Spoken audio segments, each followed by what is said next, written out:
So what is your take on President Trump? You're going to host the Olympics in 2 years. You're going to be the mayor of that city, maybe. What's your relationship going to be like with President Trump? I'm going to have a relationship with 2 presidents, and they're going to be the same. I'm going to work with the president the same way I'm going to work with the city council members, or my state reps, or the lieutenant governor, or the new governor. I'm going to work with whoever I need to work with to execute the best for Angelenos, period. Do you want his endorsement? I don't need anyone's endorsement but mothers. That's who's getting me elected. People keep forgetting it's Democratic moms that do not feel safe that are putting me in office in 5 days. Can you explain to me something? Because you're not afraid of anything. You're not afraid of giving your opinion on anything, but you won't give me an opinion on President Trump. And I get it, that his endorsement, his blessing may not be good for you. It likely isn't good for you in LA. That's your But opinion. if you're fearless, what do you think of President Trump? You're a Republican, right?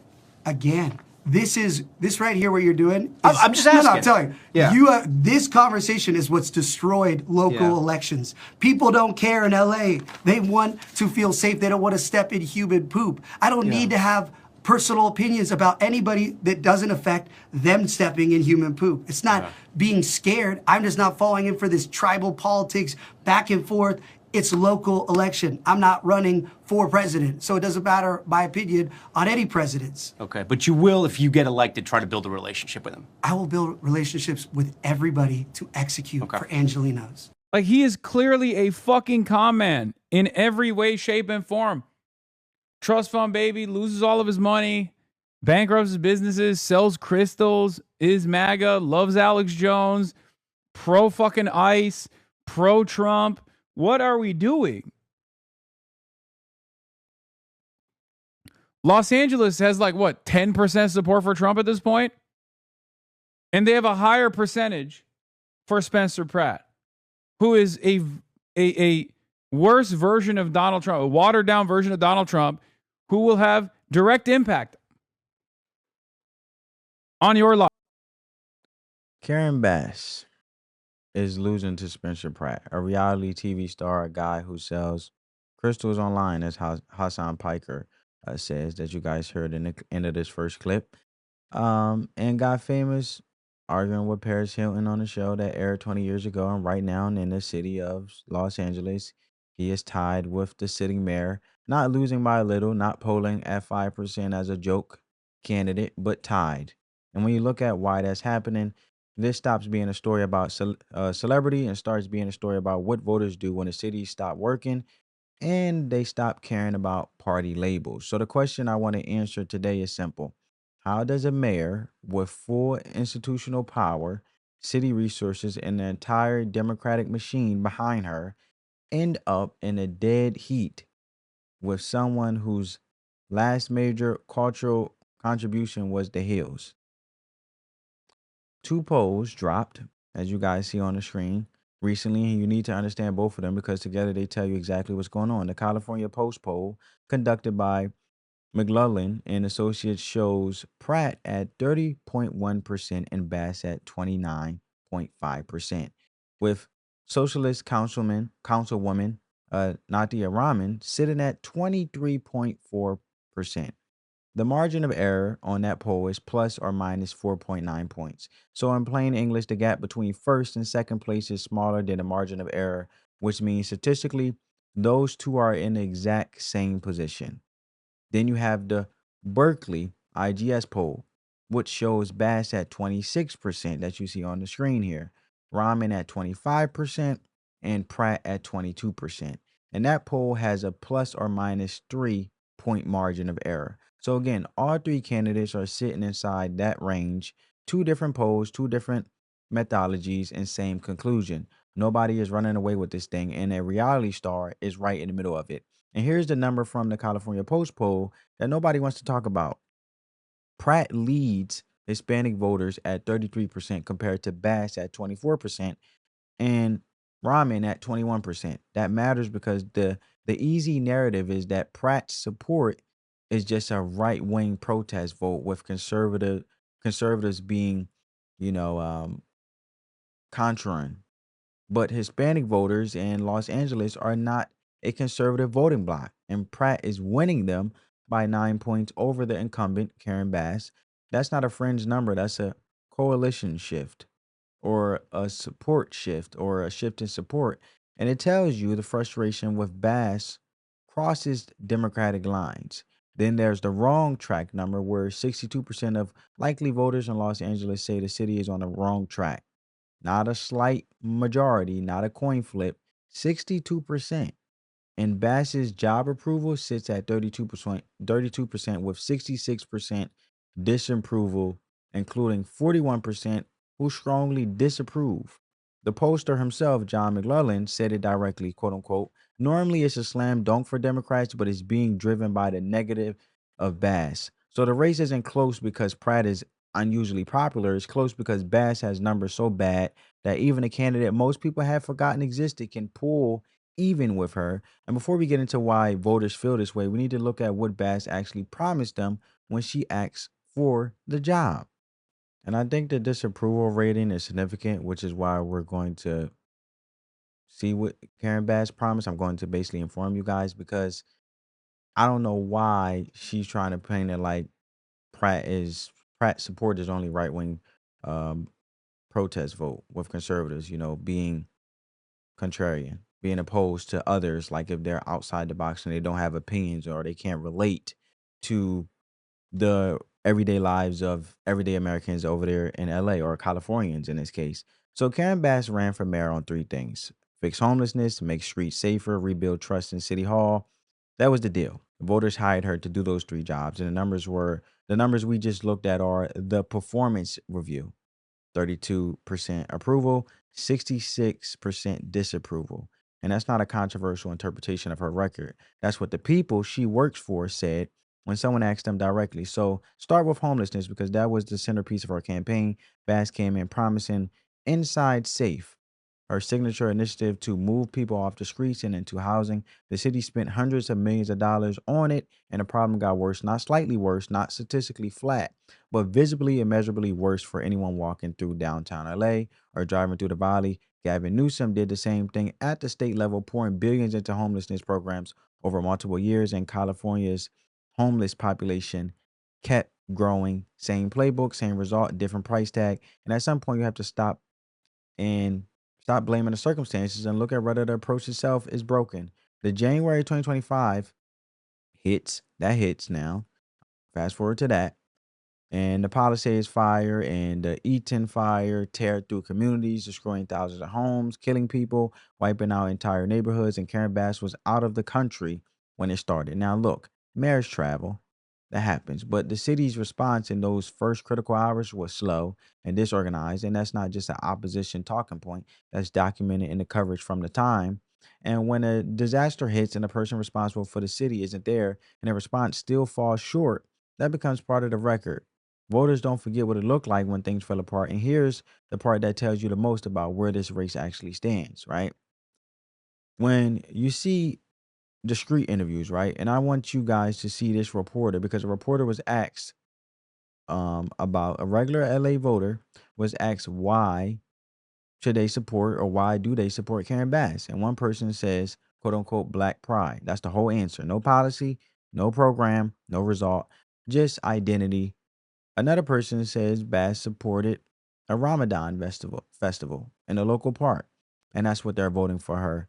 That's why they're voting for her. Not a word about homelessness numbers. Not a word about the fire response. Not a word about whether the streets are cleaner or the city is safer. And I'm not saying those things don't matter to people culturally, but when you ask somebody or someone when they are renewing someone's contract, and the best thing they can give you is a cultural event and group loyalty, that's a sign that accountability has been replaced by something else entirely. And you wouldn't keep an employee who missed half their targets just because they organized a nice office event.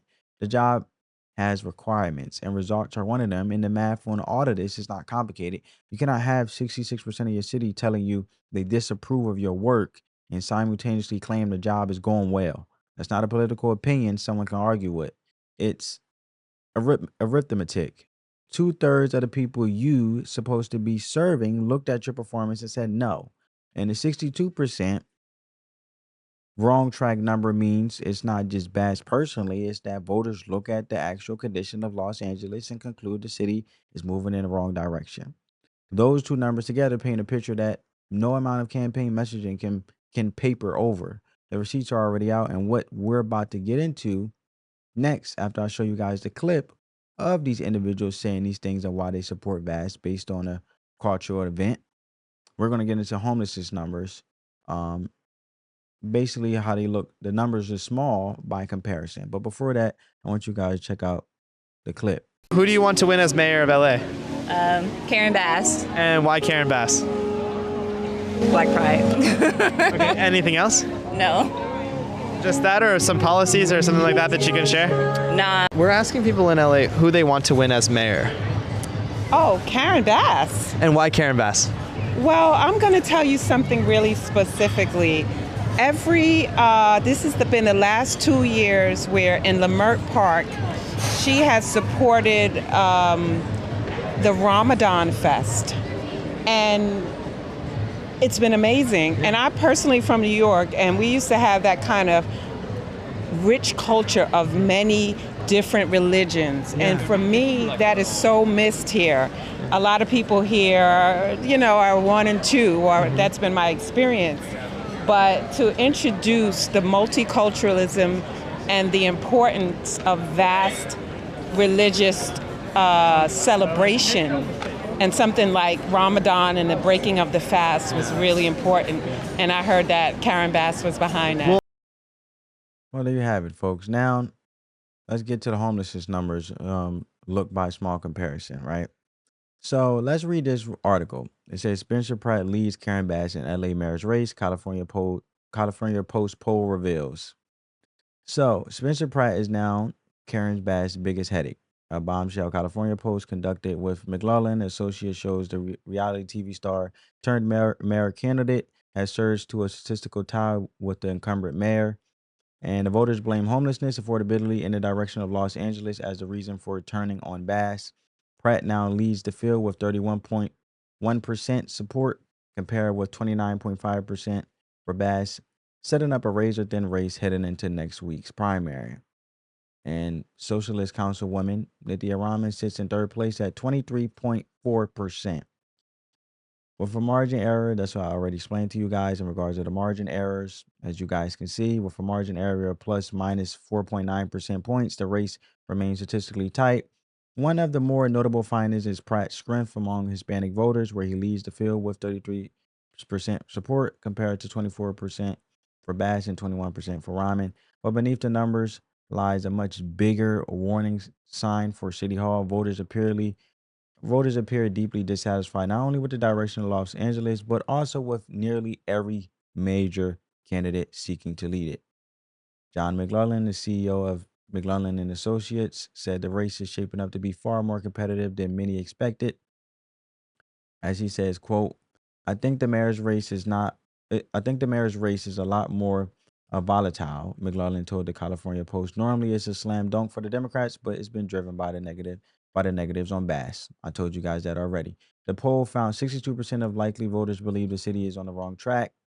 The numbers are particularly brutal for Bass. Only 32% approve of her job performance, while a staggering 66% disapprove, including 41% who strongly disapprove. Her personal favorability ratings are just as bad. Just 32% view Bass favorably, while 65% hold in an unfavorable opinion. McClellan said those numbers are creating significant political challenges for the mayor.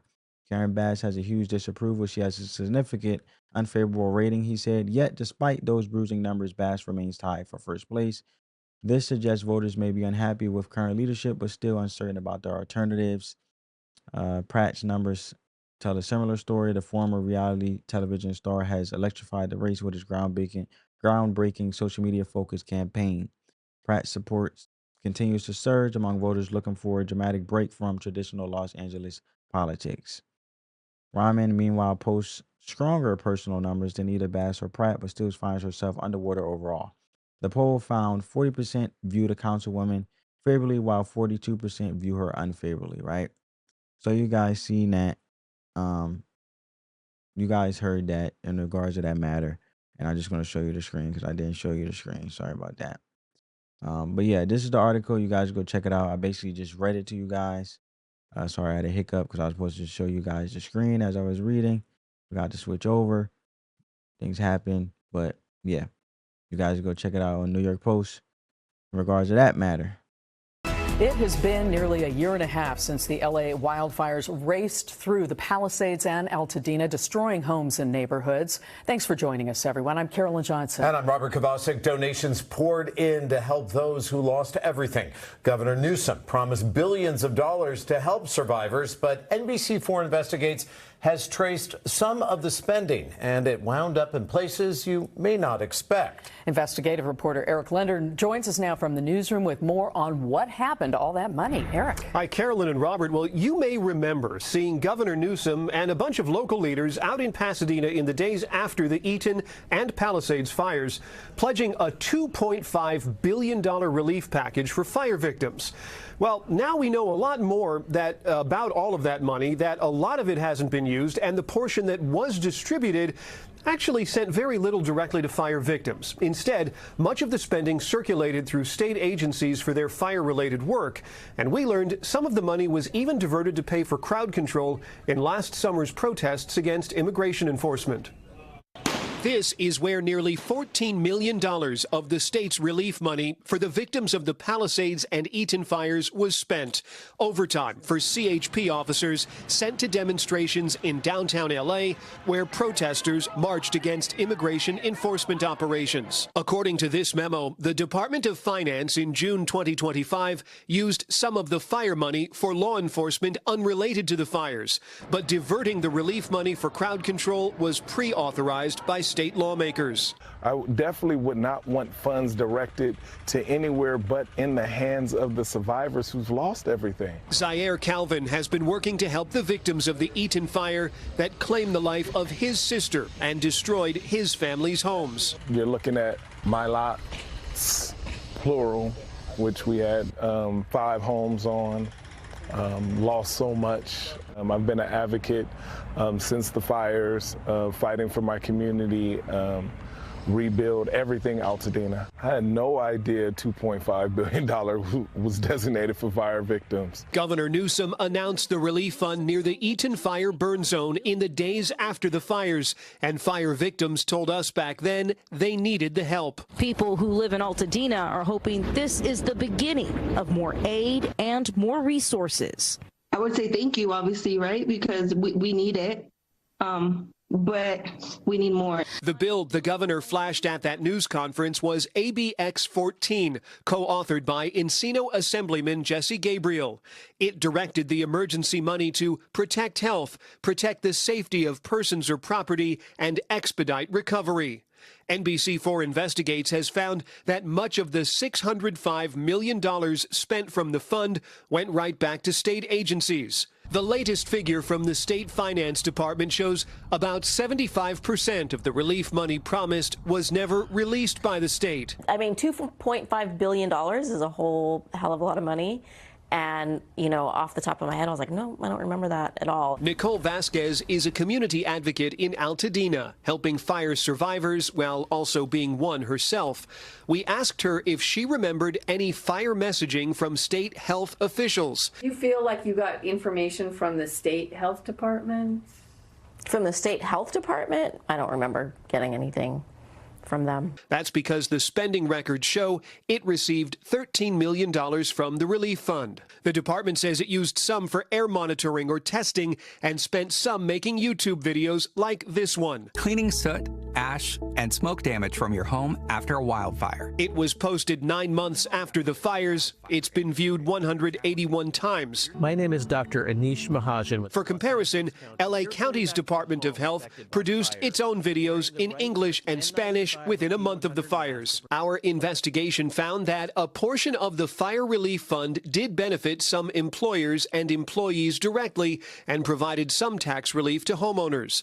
The California Department of Economic Opportunity used $3 million from the relief money to help LA County small business owners and their employees. And $121 million went to LA County for temporary tax relief, as property tax payments were delayed for homes destroyed in the fires. But there were few indications that individual fire victims received direct aid. 100% there should be an expectation of direct help to everyone who lost everything in Altadena, including the 19 people who lost lives, to make sure that there's funding to bridge the gaps. The LA City and LA County departments, fire departments received about $37 million in total from this fund to cover the costs of fighting the Palisades and Eaton fires. But there are major unanswered questions here about why more of this money hasn't reached fire victims. Yeah, so as you guys just heard from NBC4, they put out an investigation that every single person in Los Angeles needs to see. And honestly, every person in this country needs to see it, because what they found is the clearest example of how government money actually moves when nobody's watching closely enough. After the Palisades and Eaton fires, Gavin Newsom stood in front of cameras near the burn zone and announced a $2.5 million relief package for 5 victims. Big number, big press conference, big promise, and now we know what happened to it.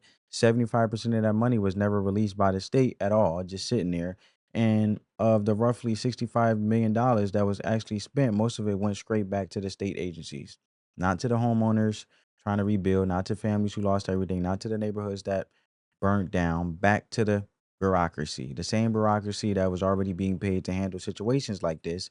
So the state announced $2.5 billion for fire victims, spent $65 million of it, and routed the majority of that through agencies that were already on payroll. That's the summary. That's the whole thing. And when you look at that, getting into the Pacific dollars and where it went, because the details are what makes this real, $14 million of that fire relief money ended up covering overtime, as you heard, for California Highway Patrol officers who were deployed to downtown LA, not for fire recovery, not for anything connected to the Palisades or Ethan, but for crowd control at immigration enforcement protests. That's documented in a memo from the State Department of Finance dated June 2025. Fire relief money used for protest crowd control. Those are two different things, and someone made a decision to use one for the other. The state says it was pre-authorized by lawmakers, which means it wasn't an accident. Someone looked at that money and chose to spend it there. Then there's the $13 million that went to the state health department, a community advocate, as you guys seen, Nicole Vasquez, who lost her own home in an Ethan fire, has been on the ground helping other survivors, never received anything from the state health department, never heard about it, never heard from them, couldn't remember a single piece of outreach. So where did the $13 million go? Part of it, according to the investigation, YouTube video, how to clean ash and soot from your home after a wildfire. And that video posted 9 months ago, as they say. By the time it went up, people had already figured it out, moved on, or given up. And the video had been viewed 181 times. For reference, LA County's own health department made similar videos, English and Spanish, within the first month of the fires, right? So if you assume California's construction costs are brutal and it costs $1 million to rebuild a single home, which is on the high end, that's a 2,500 homes. That's 2,500 homes rebuilt, right? So when you look at it, the math is, you look at the math and you do the math the simple way, $2.5 billion, assuming my example with the construction, because costs are brutal. You got 2,500 homes rebuilt, and that's where the money could have done if it went directly to the people it was announced for, is my point. Instead, it's circulated through agencies, covered for overtime for unrelated law enforcement, funded a YouTube video almost nobody watched, and 75% of it never left the state's account at all. And then there's the man, Zaire Calvin, you guys seen, featured in the report. He lost 5 homes, 5 on a single lot his family owned in the Ethan fire. His sister died in the fire. He's been on the ground since January, advocating for his community, and told the reporter he had no idea if $2.5 million had been designated for people like him. Not a dollar of awareness, not a knock on the door, not a letter. And Newsom's office declined repeated interview requests from NBC4.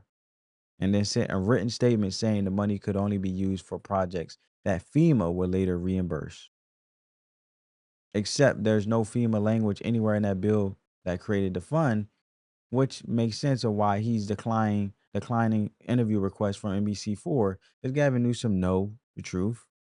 And Newsom himself posted publicly that there were no strings attached to the bill that created the fund. So the public statement and the private explanation are two different things. And that gap is exactly why Spencer Pratt got into this race. Spencer Pratt didn't wake up one morning and decide to run for mayor because he was bored. He said publicly multiple times that the fire response is what pushed him in, and he watched the same disaster unfold that everyone else watched, saw the city's leadership fumbling through it, and concluded that the people in charge couldn't be trusted to handle the city's money responsibly. And that's the foundation his entire campaign is built on. And now an NBC4 investigation has confirmed what he was saying. And the timing of that report landing right before the primary is not nothing. And what's interesting about Pratt as a candidate is how deliberately he's refused to play the game the way everyone expects him to, right? So when you look at that, and you see in the first clip where they tried to basically, the reporter kept pushing Pratt to give his personal opinion on Trump, trying to get him to either embrace the association or run from it, and Pratt just won't do it. Right? He says, and I'm paraphrasing, this kind of conversation is exactly what destroys local elections, because people in Los Angeles don't need him to have a hot take on the president. They need someone who can fix the streets. He said directly that they don't want to step in human poop, and he doesn't need a personal opinion on any president to solve the problem. And that's not a dodge. That's a candidate who understands that's when your city has 62% wrong track number voters aren't looking for someone who talks well about national politics. They're looking for someone who actually will run the city. He also said something that the political class in California should be paying very close attention to, that it's Democratic moms who don't feel safe that are putting him in office. Not Republicans, crossover. Not conservatives making noise. Democratic moms. The same coalition we saw reflected in the Hispanic voter numbers, where Pratt leads Bass by 9 points in a city that trends heavily Democratic. And when a candidate is pulling people away from their own party's nominee in those kind of numbers, the explanation isn't that those voters suddenly changed their values. The explanation is that they looked at what the current management delivered and decided the results weren't worth the loyalty anymore, and his fundraising has surged. His poll numbers have moved in the right direction across both surveys, and even the people who dismiss him as a celebrity candidate have to sit with the fact that he's sitting in a statistical tie with an incumbent mayor who has the full weight of the Democratic machine in one of the most democratic cities in the country, a city where Trump pulled somewhere around 10% of the vote in the last presidential election, and Pratt is polling more than double that. And the math on that alone tells you that this isn't a partisan story. It's a performance story that the people of Los Angeles looked at their city manager's track record, looked at the alternative, and at least 30% of them said they'd rather take a chance on something different. And that number is only going to matter more if this goes to a runoff. So Los Angeles isn't the only city where this dynamic exists. The specific names are different, but the structure is identical in city after city that's operated without real electoral competition for a long stretch of years. You get a situation where spending grows every budget cycle. The problems the spending is supposed to solve keep getting worse, and leadership has no incentive to change course because there's no real threat of losing the job.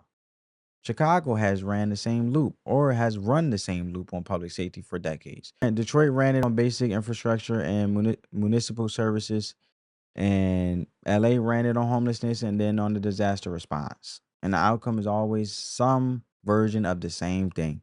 The budget expands, the results don't follow.